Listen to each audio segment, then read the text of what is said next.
Bien, vous avez compris que ce ne sont pas les images les plus impressionnantes. C'est quelques heures avant le pic de la crue. Il est 17h, 17h30 et le pic était à 22h30 avec 1 mètre de hauteur de niveau d'eau dans la ville. Ce qui fait que, évidemment, la situation était dramatique. Merci de m'avoir invité à cette rencontre aujourd'hui. Ornans, pour vous situer, est une ville de 4500 habitants située dans le département du Doubs, aux confins de la Suisse, massif du Jura. C'est une ville touristique, extrêmement touristique, avec un musée de toute beauté qui est le musée Courbet, ville natale d'ailleurs de Gustave Courbet, dont on fêtera le bicentenaire de sa naissance l'année prochaine, manifestation reconnue d'intérêt national, ville des plus beaux détours de France, avec un président des plus beaux détours de France qui est un Dromois, qui est notre ami Hervé Mariton, maire de Crest. Ville fleurie, petite cité de caractère, petite Venise comtoise, on l'appelle, avec une rivière qui est la Loue, qui était la première rivière de pêche à la truite en Europe et qui fait le bonheur des pêcheurs. Ville industrielle également avec Alstom, c'est un centre d'ingénierie internationale, et c'est à Ornans que sont conçus d'ailleurs l'ensemble des moteurs de TGV, TGV du futur, tramway français, etc. Et français et mondiaux, puisque d'ailleurs la production se délocalise de plus en plus en Inde et en Chine. Ville également industrielle avec le numéro 1 de l'emballage, numéro 1 européen de l'emballage, et puis ville où on a environ 2000-2500 personnes qui convergent chaque jour pour trouver matière à travail. Alors, mon témoignage, ce n'est pas un témoignage de spécialiste, vous l'avez compris, simplement pour vous expliquer un petit peu la situation. Je suis maire depuis 2016 et, en l'occurrence, c'était la première gestion de crise que j'ai eu à gérer. On a eu de la chance, dans notre malchance, c'est que fin décembre, nous avons eu une alerte de niveau rouge. L'intitulé exact, c'est Classement super alerte crue vigilance rouge par la préfecture du Doubs. Et là, c'est là que nous nous sommes rendus compte que nous n'étions pas bons. D'abord, il a fallu retrouver, heureusement j'avais travaillé dessus dans les premiers mois de mon mandat de maire, donc janvier 2017, on sort cette Bible, qui pour moi est une Bible, le plan communal de sauvegarde. Mais je ne vous cache pas que cette première crise subite, précipitée, avec une pression très forte des services de l'État, décembre, à 3 jours de Noël, on est tous fatigués, c'est la fin d'année, réunion après réunion, vous voyez bien l'emploi du temps que vous pouvez avoir en décembre, fait qu'on se rend compte que la Loue, cette fois, va déborder. Et là, on cherche le plan communal de sauvegarde. Alors, où l'a-t-on rangé ? Dans quel placard? On se dit, c'est le moment de déclencher le plan communal, on va actionner le tocsin, la sirène de la commune, qui est au-dessus d'une église magnifique, que je vous invite d'ailleurs à découvrir. Simplement là, on se dit, mince, où sont les clés du clocher? On trouve les clés, on actionne le tocsin, mais ça ne marche pas parce qu'il y a une déconnexion électrique qui fait que là, on ne peut pas faire fonctionner le tocsin. Bon, on se débrouille comme on peut, mais en tout cas, là, on déclenche l'alerte et on se rend compte des moyens dont on dispose, c'est-à-dire des moyens qui existent. Rassurons-nous, on est dans une ville où aussi on a la capacité de mobiliser facilement du personnel communal, où les gens se connaissent, où il y a la solidarité humaine, et cette question de solidarité dans nos territoires est très importante, et les choses se font. Nous prévoyons donc une crise qui ne vient pas. Donc tant mieux, nous passons de bonnes fêtes de Noël. Sauf que, en janvier, cette fois, c'est une vraie crise qui s'annonce, puisque le niveau d'alerte est à 1,90 m.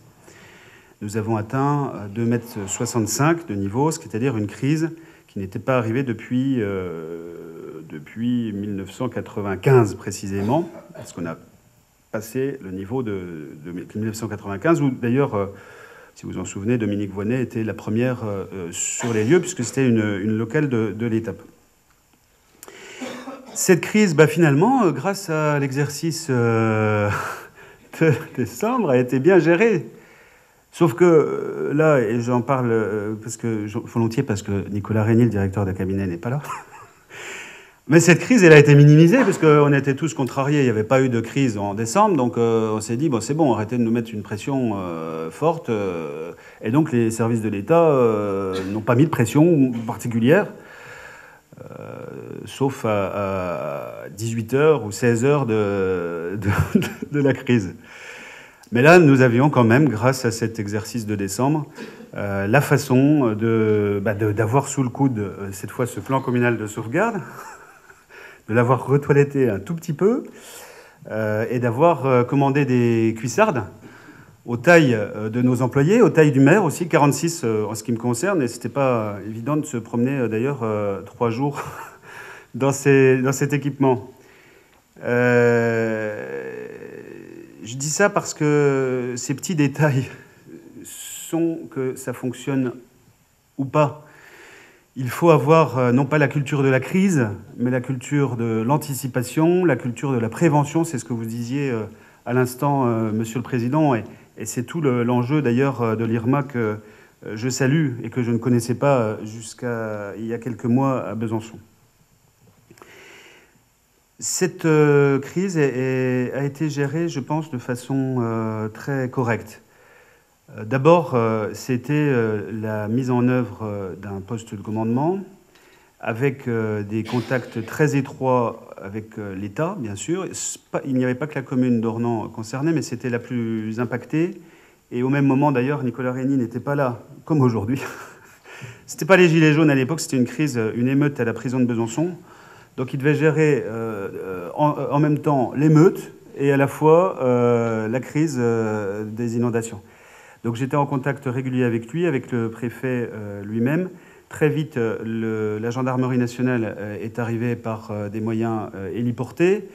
Nous avons également énormément et très bien travaillé avec les sapeurs-pompiers, et le commandant Frédig était quelqu'un de remarquable. Et je salue vraiment la synergie qui s'est opérée entre tous ces acteurs publics. Il a fallu donc mettre en place le poste de commandement sur le plan logistique, sur le plan stratégique et opérationnel, bien sûr, avec, imaginez, une mairie en plein centre-ville. Donc nous n'y accédions que très difficilement. Et nous sommes restés d'ailleurs de nuits successives au premier étage de l'hôtel de ville, puisque le premier étage était sous les eaux. Nous avons également informé bien en amont, c'est-à-dire une quinzaine d'heures, c'était un lundi, l'ensemble des commerçants. Et c'est important de jouer le jeu des commerçants au passage, parce que c'est eux qui véhiculent les messages par rapport à leurs clients. Bien que le lundi amenuise les choses, puisque de nombreux commerçants sont fermés, étaient d'ailleurs, pour certains, absents du territoire, eu égard du fait qu'ils n'habitent pas dans la commune même. Nous avons travaillé avec les réseaux sociaux, et les réseaux sociaux sont très vite des facteurs, des boules de neige dans la façon de diffuser l'information. Nous avons bien sûr utilisé tous les médias municipaux structurants, le dispositif voisin vigilant que nous avions mis en place quelques mois plus tôt, le mobilier urbain, des annonces radiophoniques par le biais d'une radio locale, et très vite l'effet d'information à la population s'est parfaitement déroulé. Par ailleurs, un effort particulier a été porté sur les industries, et notamment l'une en Bordeaux, ITW Rivex, qui est un groupe américain qui conçoit des pièces pour l'automobile. Et là, il a fallu mettre en œuvre des moyens supplémentaires et efficaces de pompage avec les sapeurs-pompiers pour sauver l'activité industrielle du site avec des machines extrêmement lourdes qu'il s'agissait de surélever, voire de déménager.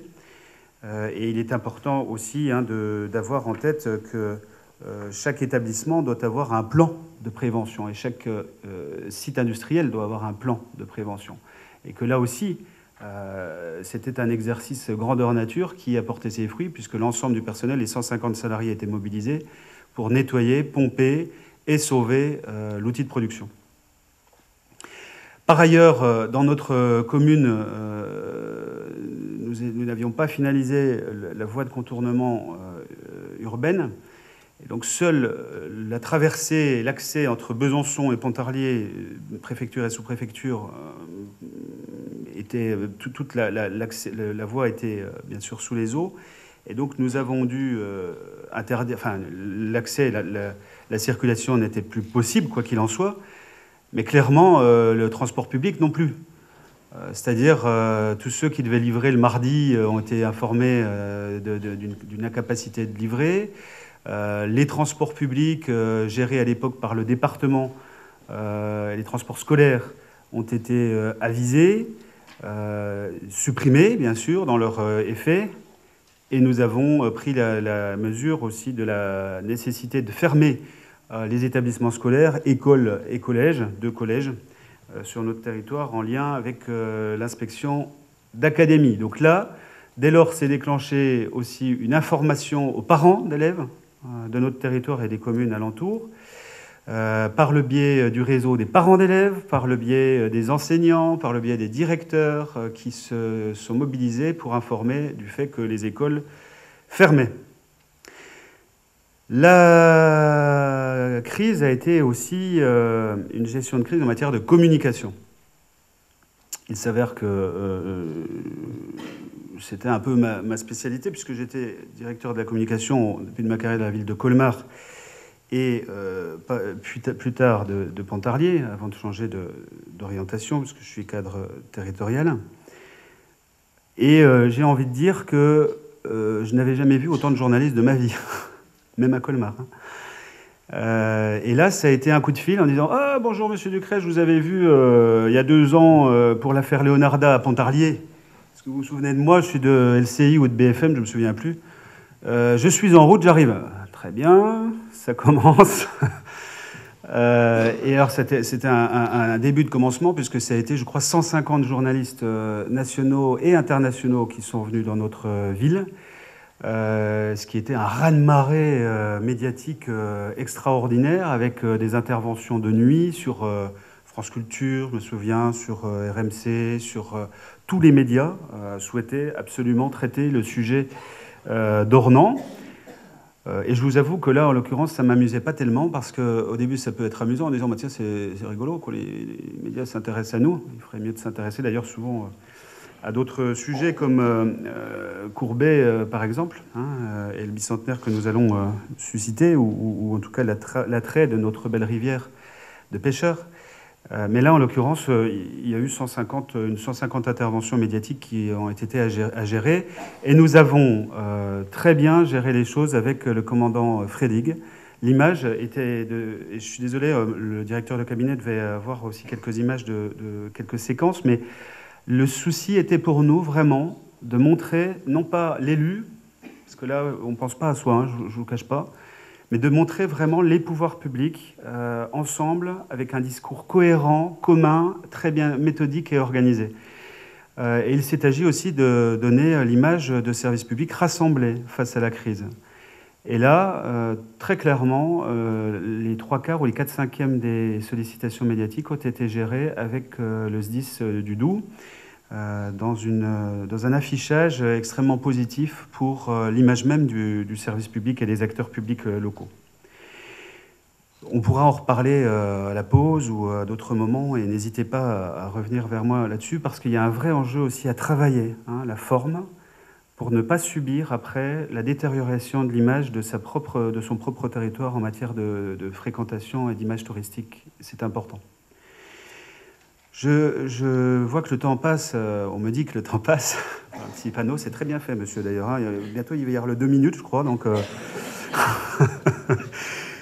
Donc, comme quoi, monsieur Régnier a bien fait de ne pas venir. Hein. Ça me laisse encore 2 minutes pour conclure.